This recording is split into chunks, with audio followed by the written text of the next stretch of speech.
안녕하세요. 33살 먹은 주부예요. 32살 때 시집와서 남편이랑 분가해서 살았고요. 어느 날 남편이 어머님 돌아가시고 혼자 계신 아버님을 모시자고 이야기를 하더군요. 어느 누가 좋다고 할 수 있겠어요. 그 일로 남편이랑 많이 싸웠어요. 위에 형님도 있으신데 왜 우리가 모시냐고. 아주버님이 대기업 다니셔서 형편이 정말 좋아요. 그 일로 남편과 싸우고 붙고 거의 매일을 싸웠어요. 하루는 남편이 술 먹고 울면서 말을 하더군요. 뭐든 하자는 대로 다 할 테니 제발 이번만은 부탁 좀 들어달라고. 그러면서 이야기를 하더라고요. 남편의 이야기를 들어보니 남편이 어릴 적 엄청 개구쟁이였대요. 매일 사고치고 다니고 해서 아버님께서 매번 뒷수습하러 다니셨다고 하더라고요. 남편이 어릴 때 골목에서 놀고 있는데 지나가던 트럭에 받칠 뻔한 걸 아버님이 보시고 남편 대신 부딪히셨는데 그것 때문에 지금도 오른쪽 어깨를 잘 못 쓰신대요.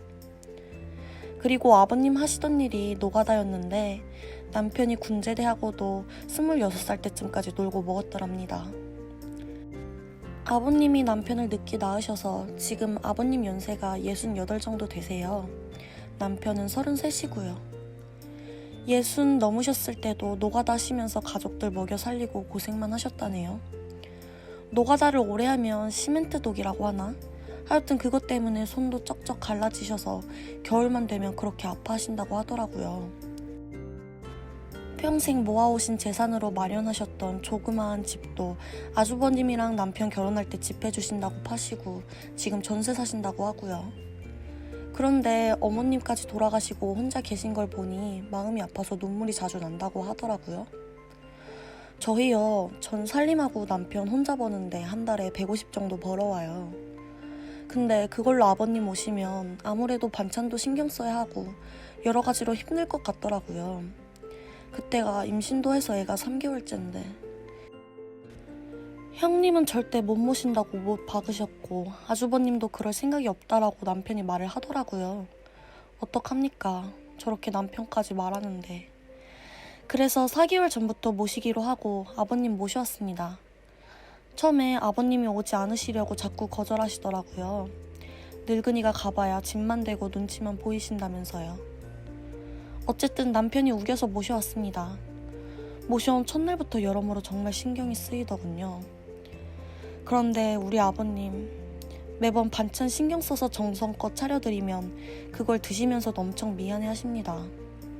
가끔씩 고기 반찬이나 맛있는 것 해드리면 안 드시고 두셨다가 남편이 오면 먹이더라고요.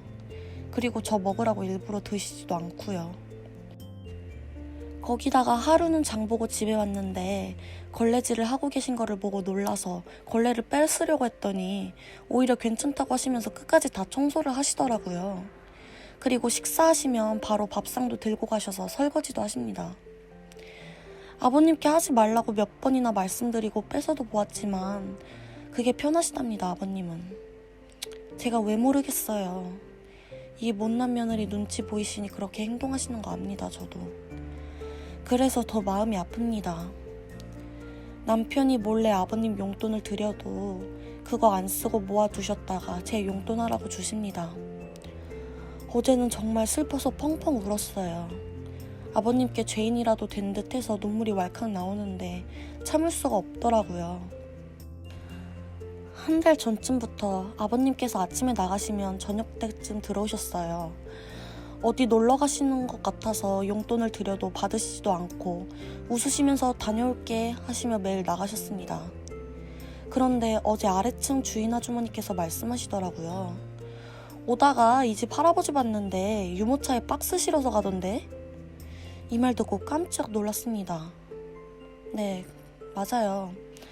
아버님이 아들 집에 살면서 돈 한 푼 못 버시는 게 마음에 걸리시는지 불편한 몸 이끌고 하루하루 그렇게 박스 주우시면서 돈을 버셨더라고요. 그 이야기 듣고 밖으로 뛰쳐나갔습니다. 아버님 찾으려고 이리저리 돌아다녀도 안 보이시더라고요. 너무 죄송해서 엉엉 울었습니다.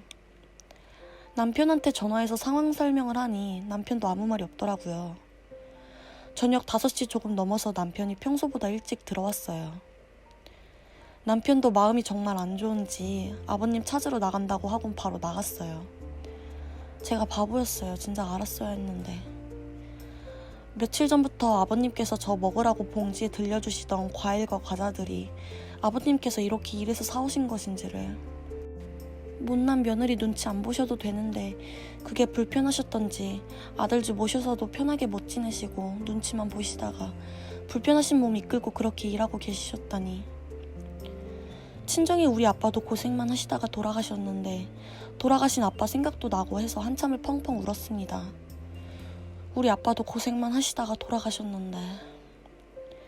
그날따라 아버님 웃으실 때 얼굴에 많은 주름과 손목에서 갈라진 피부가 자꾸 생각나면서 너무 죄송해서 남편이 아버님이랑 들어올 때까지 엉엉 울고 있었습니다.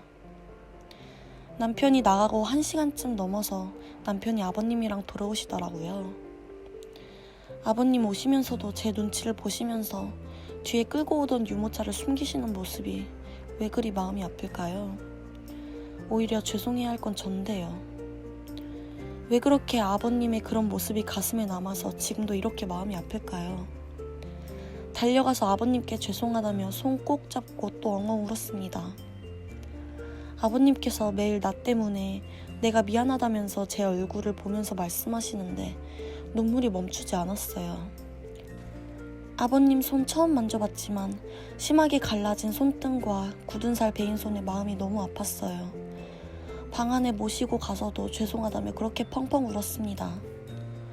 아버님 식사 챙겨드리려고 부엌에 와서도 왜 그리 눈물이 나던지. 남편이 아버님께 그런 일 하지 말라고, 제가 더 열심히 일해서 벌면 되니까 그런 일 하지 말라고 아버님께 확답을 받아낸 후 3명 모여서 점심을 먹었습니다. 밥을 먹는데도 아버님 손을 보면서 자꾸 가슴이 아프더라고요. 오늘 남편이 노는 날이라 아버님 모시고 시내 나가서 날이 좀 쌀쌀해져서 아버님 잠바 하나랑 신발을 샀습니다. 한사코 괜찮다고 하시던 아버님께 제가 말씀드렸어요. 자꾸 그러시면 제가 아버님 눈치 보여서 힘들어요. 이렇게 말씀드렸더니 고맙다고 하시면서 받으시더라고요. 그리고 집에 아버님 심심하실까봐 케이블 TV도 신청했고요. 아버님께서 스포츠를 좋아하시는데 오늘은 야구 방송이랑 낚시 방송 보시면서 너무 즐거워하시더라고요. 조용히 다가가서 아버님 어깨를 만져드리는데 보기보다 정말 왜소하시더라고요. 제가 꽉 잡아도 부서질 것만 같은 그런 아버님의 어깨. 지금까지 고생만 하시고 자식들 뒷바라지하느라 평생 헌신하시면서 살아오신 아버님의 그런 자취들이 느껴지면서 마음이 또 아팠네요. 남편한테 말했어요. 나 평생 아버님 정말 친아버지처럼 생각하고 모시겠다고요. 비록 지금은 아버님께서 불편해하시지만 언젠가는 친딸처럼 생각하시면서 대해주실 때까지 정말 잘할 거라고요. 마지막으로 아버님, 저 눈치 안 보셔도 돼요. 제가 그렇게 나쁜 며느리 아니잖아요. 아버님의 힘드신 희생이 없으셨다면 지금의 남편도 없잖아요. 그랬다면 지금의 저와 뱃속에 사랑스러운 손자도 없을 거고요.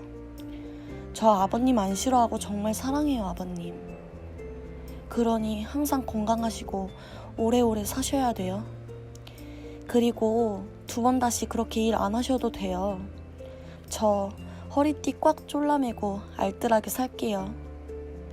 사랑해요, 아버님.